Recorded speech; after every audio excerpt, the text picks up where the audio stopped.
இஸ்ரவேல் சேனைகள் எல்லாம் சேர்ந்து ஒரு கோலியாத்தை முறியடிக்க முடியல. ஆனா ஒரு கிதியோன் அவ்வளோ பெரிய மீதியானியர்களின் கூட்டத்தையே முறியடித்து போட்டான். அல்லேலூயா. அவன் கூட 32,000 பேர் சேர்ந்தாங்க. இவங்க எத்தனை பேர் தேவையில்லப்பா, யுத்தத்துக்கு தேவை கிடையாது. ஏன்னா ஜெயிச்ச பிறகு என்ன சொல்ல தெரியுமா, நாங்க வந்ததுனால தான் ஜெயிச்சேன்னு சொல்லி மார்தட்டிக்கிடுவான். எல்லாம் யோர்தான் நதியில் அப்படி விட்டுட்டு எல்லாம் தண்ணி குடிக்க சொல்றாரு. தண்ணி அள்ளி அள்ளி எல்லாரும் தாகத்தில் என்ன பண்றாங்க, குடிக்கிறாங்க. ஆனா இங்க சொல்றாரு, அள்ளி குடிக்கிறவங்க இல்லப்பா, கீழே பணிந்து குனிந்து அந்த தண்ணீரை நக்கி குடிக்கிற ஒரு 300 பேரை மட்டும், 300 பேர் இருக்காங்க ஆண்டவரே, 300 பேர் போதும், அவர்களை முறியடிக்க அது போதுமானது.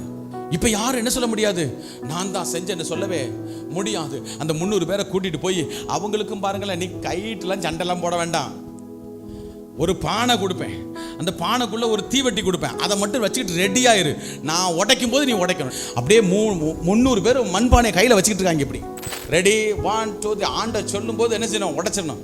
அங்கே ஆளா கிதியோன் டப்பு உடைச்ச உடனே தீவெட்டி என்ன செய்யுது, டக்குன்னு வெளிச்சது.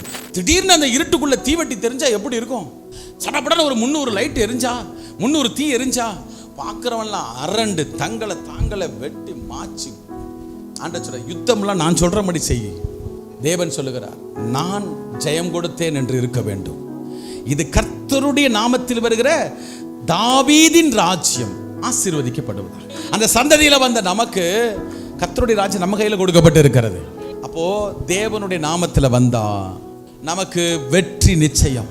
நித்திய ஜீவன் தருகிற நாமம், அந்த நாமத்தில் வருவோமானால் நாம் இந்த தேசத்தில் மகிமையான காரியங்களை பார்க்க முடியும்.